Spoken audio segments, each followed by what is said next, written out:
Welcome back, everybody, to Creating Hanley. I am Kimberly at Creating Hanley, and in today's episode, we are talking about 10 methods of massage where you can leave your clothes on.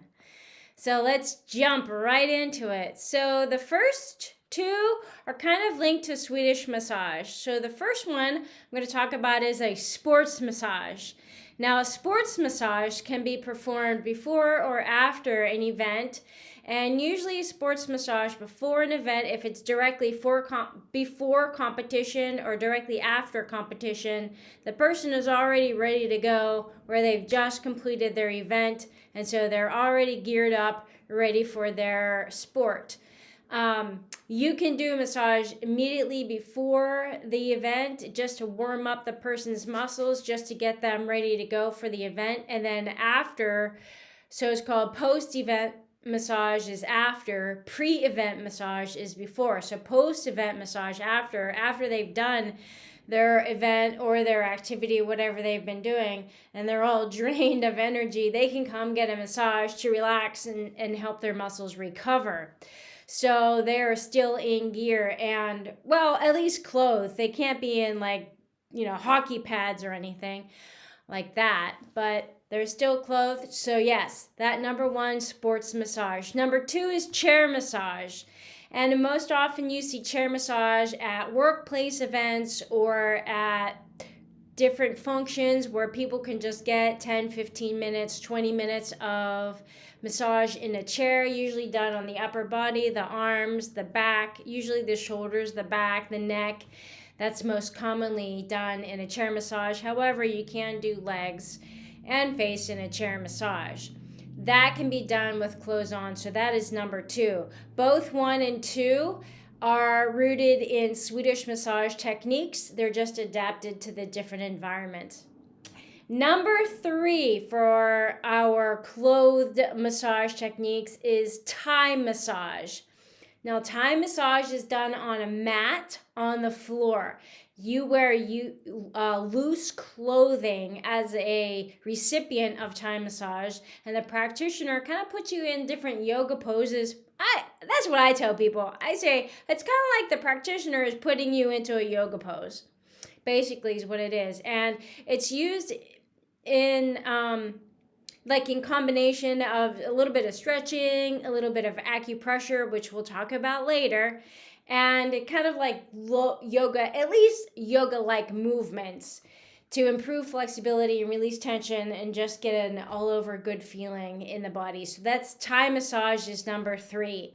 Number 4 is shiatsu massage, and that is pretty similar to Thai in that it is done on the floor on a mat, and usually on the floor on a mat. Sometimes it can be performed on a table, but it is where, again, the practitioner does certain palm pressures and finger pressures to help balance the energy of the participant, of the person getting this technique, and to promote balance and relaxation in the person getting the technique. So again, that's shiatsu massage, and that person getting it does remain clothed in a loose fitting clothing. Anything tight or constricting is not going to work in these techniques. The 5th one is reflexology, and that is done on the feet, usually on the feet. It can be on the feet, on the hands, and on the ears. So those areas don't have to, shouldn't have any coverings over them, but the rest of the body is fully clothed. And there are like little trigger point or areas of fine points that the reflexologist hits, and there are some strokes that the reflexologist does, but other than that, the full body stays clothed in order to get reflexology for number 5. Number 6, manual lymphatic drainage. Now, I've talked about manual lymphatic drainage on this channel before, And what it is, it's very light work. It's just moving water in the body right underneath the skin. So it does not take a lot of pressure to move water underneath the skin. It's used to help reduce edema in the body or swelling, or maybe after surgery. Or if for some reason you have some swelling in the body, you want to reduce that, maybe puffiness in the face, you can use some manual lymphatic drainage. And that's just pushing lymph to the lymph nodes. And lymph is part of the immune system. So that helps to drain excess fluid from the body. So again, you can do that right over clothing because it doesn't even take any lubricant or anything at all. It is just a gentle technique. So manual lymphatic drainage is number 6. Number 7, Reiki energy. So Reiki energy may not even touch the body. So that person can remain fully clothed to receive Reiki energy. And even Reiki energy can be transmitted if the person's not even in sight. So it can be transmitted because it's energy. Energy pathways are all over the universe or all over the world. So we can kind of like transmit energy pathways. I know that's getting a little woo-woo for some of you, but if the person is on your massage table, if you want to go get Reiki energy and you get on a massage table, you leave all your clothes on. There's no reason to take off any clothing during Reiki energy.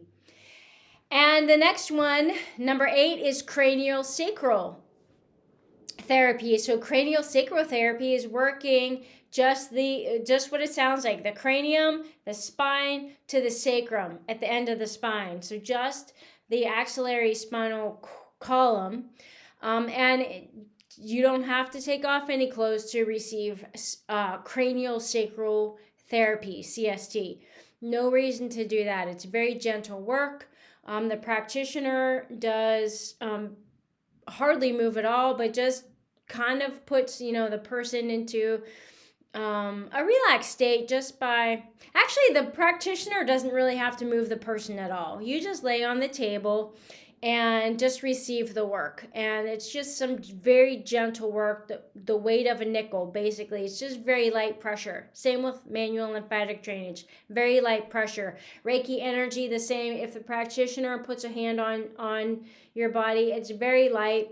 If the person puts a hand on your body at all, very light work right here. Okay, so the last couple I'm going to talk about, trigger point work. Now, trigger point work generally is done with clothes off. However, if you're just hitting a trigger point, you can go through clothing if you're just hitting that trigger point and not doing any other therapy. So trigger point work is similar to acupuncture and acupressure. And we talked about that in shiatsu. So acupressure is just, again, finding trigger points or areas of tension and just holding those points either with fingers, palms, maybe tools. Maybe we use like a jade tool or a wooden dowel rod or a scraper of some sort, and we can just go straight through clothing that way.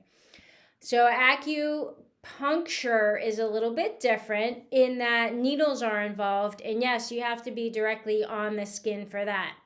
So acupuncture, usually the only area that it needs to be clothing free is the area that the acupuncturist is working on. So usually that's face, head, can be hands and feet, and sometimes back. But if you're getting the front done, you can leave clothes on. If you're getting your back worked on, then you can remove your shirt. Other than that, it's clothes on. And the last one I'm going to talk about is orthobionomy. And orthobionomy is very similar to Thai massage. Actually, I take that back.